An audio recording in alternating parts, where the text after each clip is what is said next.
বিটিচিত আপোনালোকে দেখিছে যে মাৰথান সভা সমিতি হৈ আছে, যেনেকৈ আমাৰ হিমন্ত বিশ্ব শৰ্মা, পীযুষ ডাঙৰীয়া, ঠিক তেনেকৈ আমাৰ ব্ৰহ্মপুত্ৰ ডাঙৰীয়া, হাগ্ৰামা মহিলা ডাঙৰীয়া মিটিংবিলাক কৰি আছে। আৰু আমি বিশেষকৈ ডাঙৰ মিটিং কৰিব পৰা নাই, কাৰণ আমাৰ কেম্পেইনটো সদায় ড'ৰ টু ড'ৰ। আজি নহয়, আমি দুবাৰ MP হৈছোঁ, তেনেকৈ হৈছোঁ। কাৰণ এটা হিউজ গেডাৰিং কৰিব লাগিলে তাত লাখ লাখ টকা হয়। আমি শুনামতে আমাৰ বিশ্ব শৰ্মা ডাঙৰীয়া যিবিলাক মিটিঙত গৈছে, সেই মিটিংবিলাকৰ বাজেট প্ৰায় 50,000 পৰা 60-70 লাখ মানে টকা। অলৰেডি আমি ইলেকশ্যন কমিশ্যনক লেটাৰ লেখাৰ কাৰণে ৰেডি কৰিছোঁ যে যিহেতু ইলেকশ্যনৰ ক'ড অফ কণ্ডাক্ট চলিয়ে আছে, তাত এই যিবিলাক সভা সমিতি হৈছে এইবিলাক হিচাপ নিকাচ কোনে দিব লাগে, সেইবিলাক নিশ্চিতভাৱে কেন্দ্ৰীয় তালৈকে যাব। যদি আমি কোৰ্টত আজিও কেছ আছে, গভৰ্ণৰৰ এগেইনষ্টে, তাতো এই কথাবিলাক আহিব। আমি কোৰ্টত সেইকাৰণেই কৈছোঁ যে জানো কোৰ্টৰ জৰিয়তে হয়তো আমি সাময়িক ৰিলিফ বা একো নাপাম, কিন্তু আমি এইবিলাক ৰেকৰ্ড কৰিব বিচাৰিছোঁ যে BTCত আচলতে ইলেকশ্যন নামত কি হৈ আছে। মাটিৰ বিষয়টো, সেই মাটিৰ বিষয়টো অলৰেডি বিজেপিৰ দলবিলাকে, বিজেপিৰ কৰ্মীবিলাকে তেওঁলোকে কৈছে মাটিৰ সমস্যা সমাধান কৰিম। মই তেওঁলোকক সুধিছোঁ যে মাটিৰ সমস্যাটো সমাধান কৰাৰ কাৰণে এটা কেবিনেটৰ সিদ্ধান্ত বাকী আছিলে, বা তেওঁলোকে যদি হাগ্ৰামাক ক'লেহেঁতেন যে BTCত থকা নংকৰ যিসকল অজনিত লোক আছে, এজ পাৰ BTC একৰ্ড মতে তেওঁলোকক মাটিৰ অধিকাৰ দিব লাগিছিল, সেইটো কিয় দিয়া নহ'ল বোলে এবাৰ যদি সুধিলেহেঁতেন, তেতিয়াহ'লে BTCৰ মাটিৰ সমস্যাটো সমাধান হৈ গ'লহেঁতেন। তাৰ সলনি তেওঁলোকে কি কৰিলে? বিটিআৰ চুক্তি কৰিলে। বিটিআৰ চুক্তি সম্পূৰ্ণ বিজেপিৰ নেতৃত্বত হৈছে। তাত তেওঁলোকে লিখিলে যে বিটিআৰত থকা অজনজাতীয়সকলৰ সলনি জনজাতিসকলৰহে মাটিৰ বিধানী সুৰক্ষা প্ৰদান কৰা হ'ব। বেছ সুবিধা হ'ব EPPL।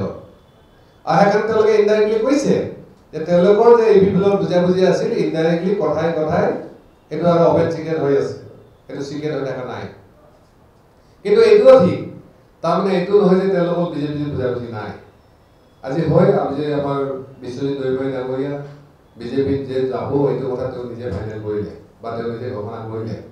আমি আগতেই কৈছিলোঁ যে বিশ্বজিৎ দৈমাৰী ডাঙৰীয়া যিদিনাই তেওঁ ৰাজ্যসভাৰ কেণ্ডিডেট হৈছিলে, সেইদিনাই কৈছিলোঁ যে বিজেপিৰ পৰা আচলতে তেওঁ কেণ্ডিডেট পক্ষে হৈছে, বিপি হ'ব পৰা নহয়।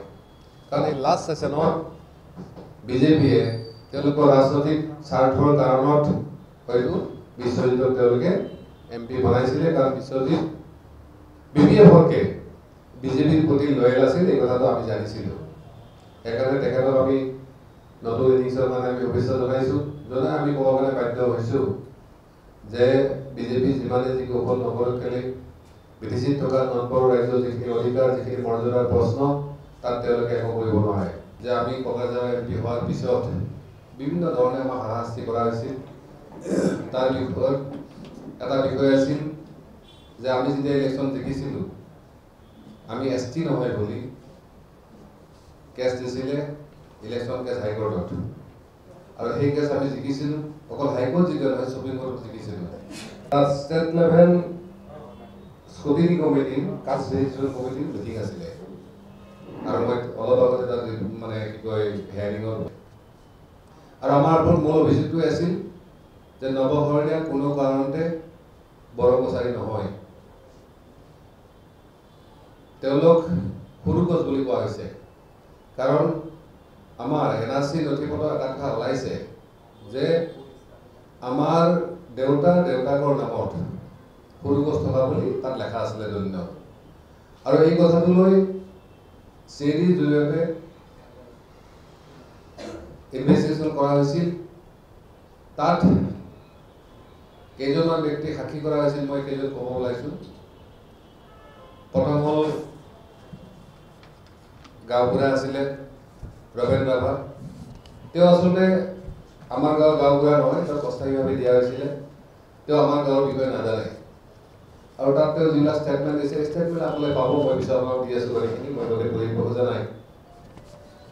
তেওঁ কৈছে যে আমি হেনো কোচ সম্প্ৰদায়ৰ লোক, আৰু এই কথাটো তেওঁলোকে কিন্তু কোৰ্টতো ফেইল হৈছে যে আমি যে ST নহয়, সেই কথাটো তেওঁলোকে প্ৰমাণ কৰাৰ কাৰণে ব্যৰ্থ হৈছে। আৰু আমাৰ ষ্টেট লিষ্টতো OBC হিচাপে কোচ ৰাজবংশী হিচাপে আছে, ইভেন কোচ বা সৰু কোচ হিচাপে নাই, সৰু কোচ হিচাপে নাই বুলি সকলোৱে জানে। অসমত ক'তো সৰু কোচ বুলি কোনো হয়তো নাজানে, কোনো নুশুনে।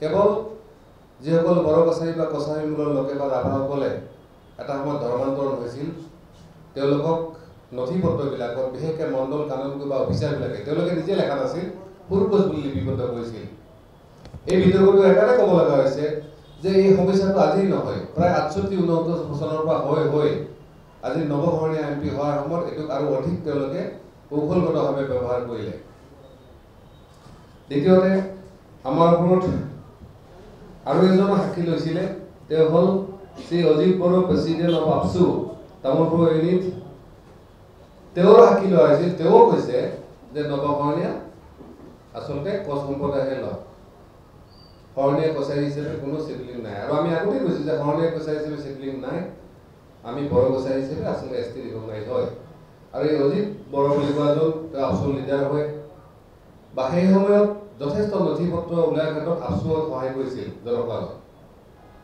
কাৰণ আপোনালোকে জানে যে তেওঁলোক আচলতে দুবাৰকৈ আমাৰ লগত MP হাৰিছে আৰু খুবেই ইণ্টাৰেষ্টিং কথা আৰু এজন সাক্ষী আছে এইটো শব্দৰ অভাৱ আপোনালোকে জানে তেওঁ আমাৰ লগত ইলেকশ্যন খেলি হাৰিছে তেওঁকো সাক্ষী হিচাপে লোৱা হৈছে আছাৰ পাৰ্টত বহুতে মানে চাৰ্টিফিকেট পাইছে কিন্তু আজিও ওদালগুৰিত জনকলালৰ টিমটোৱে এই মানুহখিনিক চাৰ্টিফিকেট দিয়াৰ ক্ষেত্ৰত আজিও অসুবিধা দি আছে মাননীয় মুখ্যমন্ত্ৰী ডাঙৰ আমি হিচাপে ধন্যবাদ দিছোঁ তেওঁলোকে এই ইছ্যুটো আনি অসম চৰকাৰৰ পাৰ্টটো প্ৰায় শেষ কৰিছে তেওঁলোকে আৰু এটা পাৰ্ট আছে তেওঁলোকে যদি দিল্লীত সিদ্ধান্ত আকাৰে পঠায় যে শৰণীয়া বা এই মদাহীসকলৰ এই যে 50 বছৰ ধৰি যিটো সমস্যা হৈ আছে এই সমস্যাৰে আমি এটা স্থায়ী সমাধান পাম এই সমস্যাখিনি এটা সমাধানৰ পৰ্যায় পাইছে যদিহে দিল্লী চেণ্ট্ৰেল লিষ্টত কছাৰী হিচাপে শৰণীয়া কছাৰীসকলক ইনক্লুড কৰা হয় এই 50 বছৰ সমস্যাটো সমাধান হৈ যাব।